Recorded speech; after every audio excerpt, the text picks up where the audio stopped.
Good morning and welcome back. You're watching World News and I'm your host, Klaudia Czerwińska.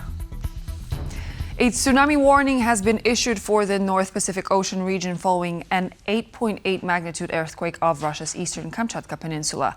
In response, some U.S. airlines have now canceled their flights from the mainland to Hawaii. The quake struck around 130 kilometers east of the coast.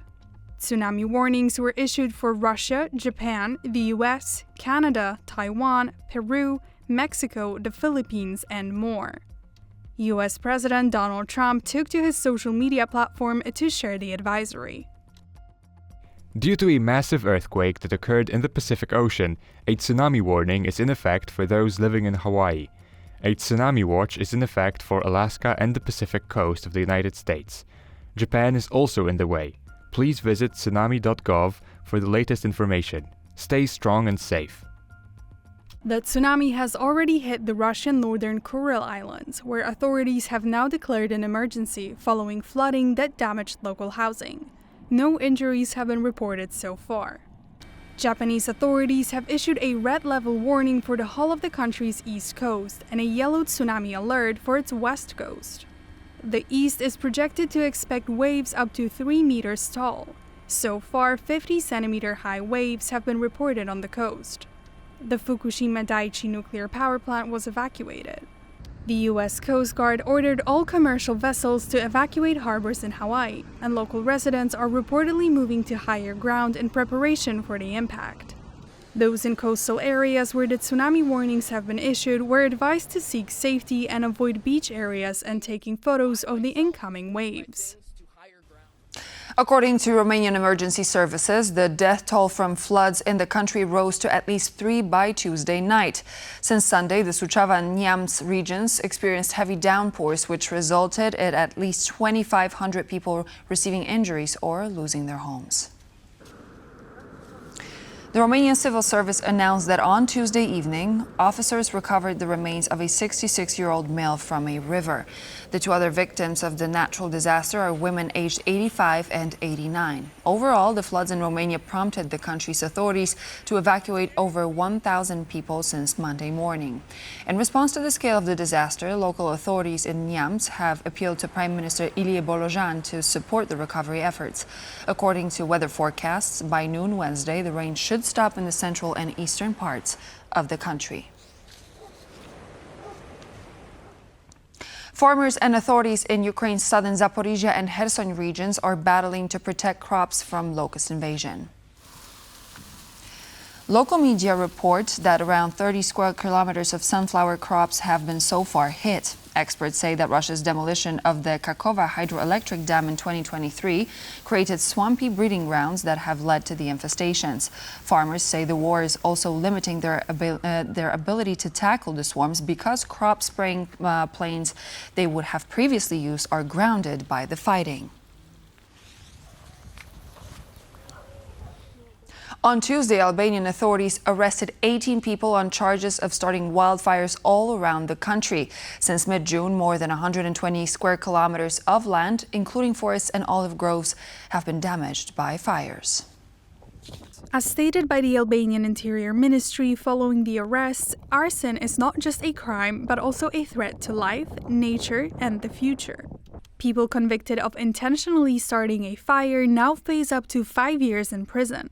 If the fire caused significant damage or had serious consequences for people's lives and health, however, they can face between 10 and 15 years in prison. Just in recent days, several dozen fires broke out in Albania, some not far from the tourist coast of the country. A few are still burning. However, a forecasted drop in temperatures is expected to aid the containment efforts. By directing attacks on regular civilian infrastructures, such as the 2024 arson of a large Warsaw shopping center, Russia is trying to undermine morale in society, former intelligence chief Andrzej Derlatka told TVP World.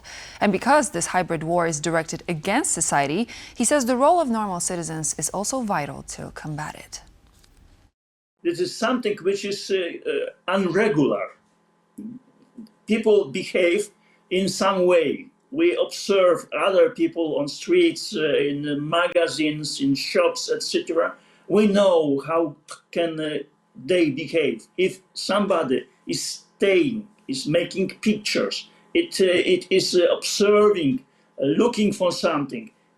This is something which is unusual, and this behavior can alarm us or to provoke us to contact some guardians or policemen to inform that this guy behaves irregularly, and it is something which can be important to protect against future attack, because such attacks like putting fire on magazines was prepared. This take some months or more time to prepare intelligence. Russia launched a missile attack on a Ukrainian ground forces training facility on Tuesday, killing at least 3 servicemen and injuring 18 more. Ukrainian authorities have begun an official investigation into the attack, setting up a special commission led by the military police. According to Ukraine ground forces officials, the investigation is meant to check if action or inaction of officials led to the deaths and injuries. If so, those responsible will be held accountable. Ukraine's military leadership is also implementing what it calls additional security measures to safeguard the lives of soldiers during Russian strikes on training grounds.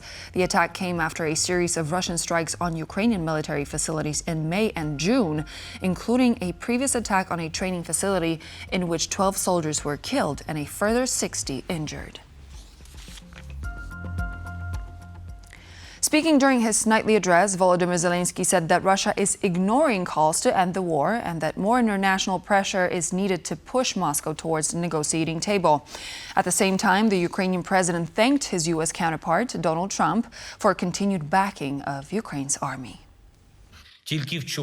Just yesterday, there was a very necessary statement from the President of the United States, Donald Trump. A lot of support from the world, but still, the shelling and even demonstrative killings of our people by the Russians continue. Every such Russian strike and Russian insolence in response to the world's demands to end the war, all of this confirms that pressure is needed. More sanctions are needed against Russia, stable support for Ukraine and our defence of life, and coordinated diplomacy for peace. A new law signed by President Volodymyr Zelensky recognizes the forced resettlement of thousands of Ukrainians from communist Poland as deportation. Following agreements with the Soviet leaders in Moscow, Poland's communist government expelled around 700,000 Ukrainians from their homes between 1944 and 1951. One phase, Operation Vistula, which was conducted in 1947, saw around 140,000 Ukrainians relocated to western and northern Poland. The Kyiv Independent reports that the new law provides compensation for damages incurred by deportation victims and their descendants. U.S. President Donald Trump said that Russia has 10 days to cease military operations in Ukraine or face new sanctions. Trump made the remark aboard of Air Force One as he returned to the United States from his visit to Scotland. 10 days from today. Got it. Okay? Got it. Good. We have a scoop. And then, we're going to put on tariffs and stuff, and I don't know if it's going to affect Russia, because he wants to obviously probably keep the war going. But we're going to put on tariffs and the various things that you put on. It may or may not affect them, but it could. Iran has carried out tests of new weapon systems secretly provided to Tehran by Russia. Moscow recently supplied its ally with the S-400 Triumph air defense system. According to the media outlet Defense Security Asia, the test reportedly took place on Sunday and involved a wide range of military equipment, such as radars and multiple rocket launchers. The revelation comes in the aftermath of an armed conflict between Iran and Israel that began when Israel launched surprise air attacks on Iran's military and nuclear facilities. Defense Security Asia claims that if the purchase of the Triumph air defense systems is a response to that conflict, it could mean the machinery is likely to be operated by Russian personnel, as there wasn't enough time for the Iranian military to train its staff. The S-400 Triumph air defense systems could be used to fight off fighter jets, cruise missiles, UAVs, and ballistic targets, all within a 400-kilometer range. According to a report by Bloomberg, the United States likely stationed a part of its nuclear arsenal in the United Kingdom for the first time since 2008.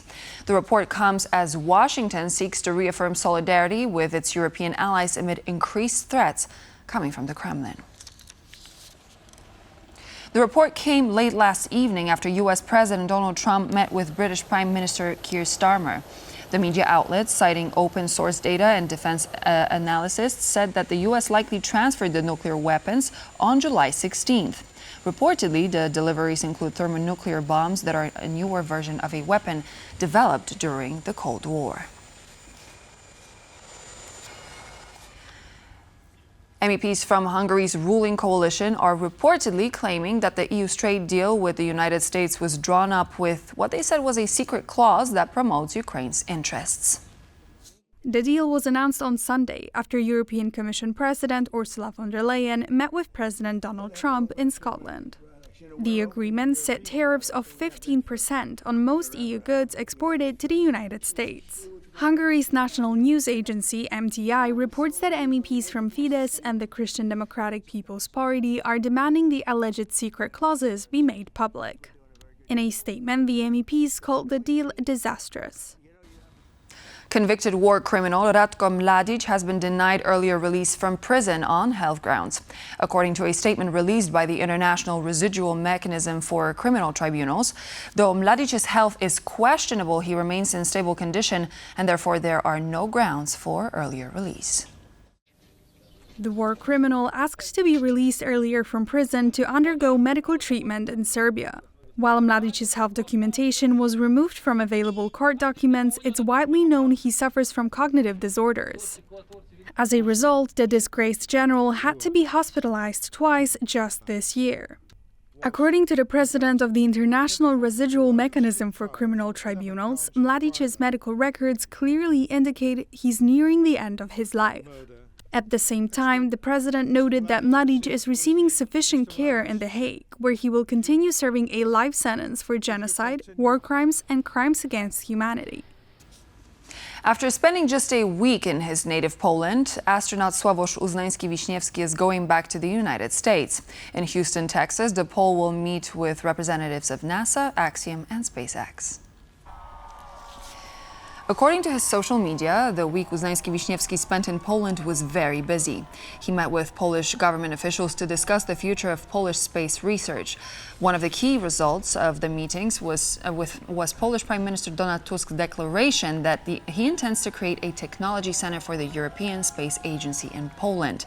The astronaut also appeared in multiple interviews, popularizing astrophysics and science in general.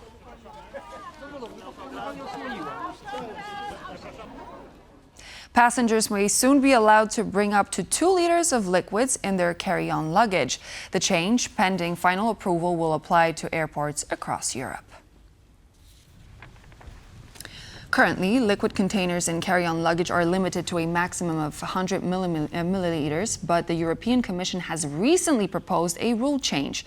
In the future, passengers will be allowed to carry liquids in containers of up to 2 liters, provided that the decision is approved by the aviation organization European Civil Aviation Conference. However, the modified rules will only apply to EU airports equipped with specific 3D baggage scanning technology, something not all European airports have yet. And so this would be all the latest news for now. Thank you very much for joining. I'm Klaudia Czerwińska, and I hope to see you back here on TVP World for more news and features.